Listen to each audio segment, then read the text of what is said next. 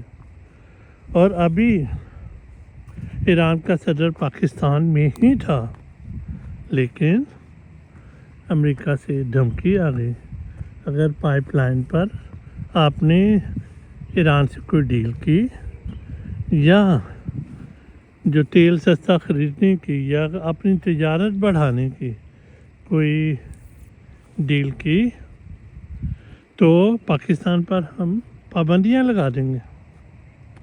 تو یہ ہے ہماری آزادی کا معیار. اور یہ ہے یہ تو ہو گیا سفارتی سطح پر. اور عالمی مالیاتی نظام میں یہ دیکھ لیں، ہم قرضوں کے ایک ویشیس ٹریپ میں، ویشیس سرکل میں بری طرح جکڑے ہوئے ہیں. اب ہمیں قرضوں کی ادائیگی کے لیے نہیں بلکہ قرضوں کے اوپر جو سود ڈیو ہو جاتا ہے اس کی قسط دینے کے لیے ہمیں قرضے لینے پڑتے ہیں، پچھلے قرضوں کو ری شیڈول کروانا پڑتا ہے. تو کوئی ایک ملک جب تک معاشی طور پر خود مختار نہ ہو وہ اپنے آپ کو آزاد ملک نہیں کہہ سکتا. وہ ترانے بنا کے آپ جتنے مرضی لوڈ کرتے رہیں سوشل میڈیا کے اوپر کہ ہم آزاد ہیں، ہم یہ ہیں، ہم وہ ہیں، ہم محکمی طاقت ہیں، لیکن حقیقت میں پاکستان ابھی تک آزاد نہیں ہوا اور نہ پاکستانیوں نے ٹرو آزادی کا مطلب سمجھا ہے اور نہ ہی اس کو ٹیسٹ کیا ہے کہ اصل آزادی کیا ہوتی ہے، اصل فریڈم کیا ہوتی ہے اور اصل ڈیموکریسی کیا ہوتی ہے. یہ پاکستانیوں کے لیے یہ اجنبی چیزیں ہیں، ان کو بالکل نہیں پتہ.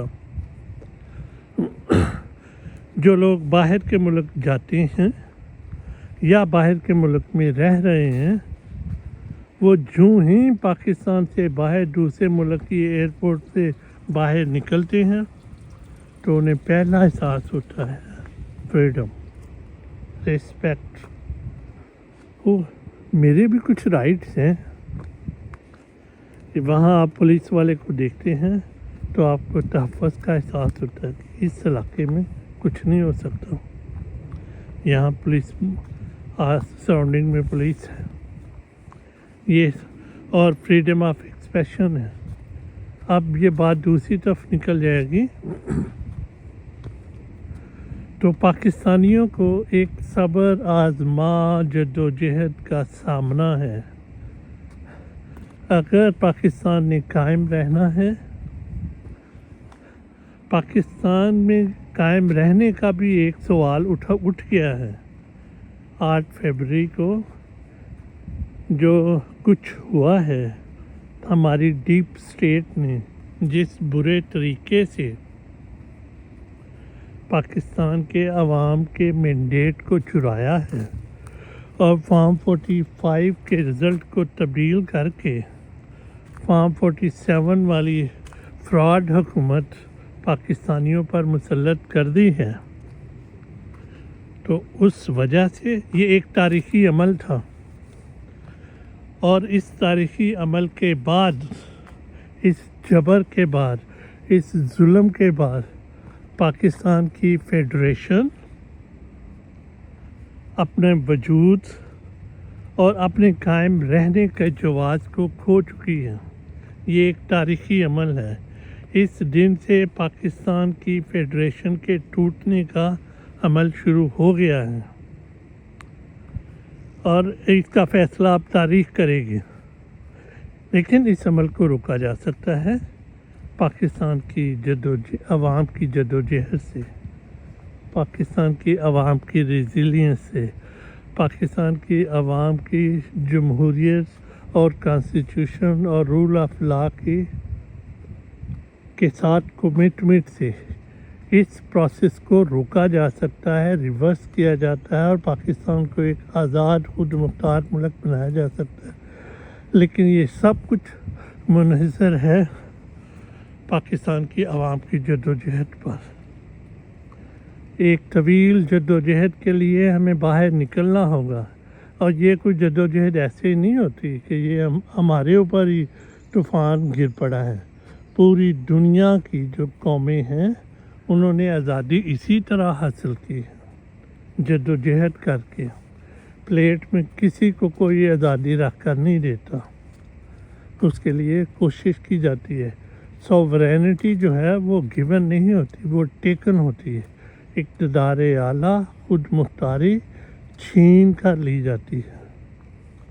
پاکستانی عوام کو پاکستان کی ڈیپ اسٹیٹ کے کمرشل امپائر کو ختم کرنا ہوگا، ان پر قبضہ کرنا ہوگا، اور پاکستان کی ڈیپ اسٹیٹ کو کانسٹیٹیوشنل فریم ورک کے اندر لانا ہوگا.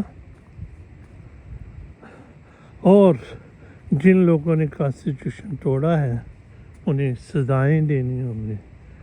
جب تک یہ پروسیس کمپلیٹ نہیں ہوگا پاکستان حقیقی آزادی کو بھول جائے. تب تک غلامی میں ہی رہنا پڑے گا. اب تک اتنا ہی، پھر ملتے ہیں کسی نئے ٹاپک کے ساتھ. اللہ حافظ.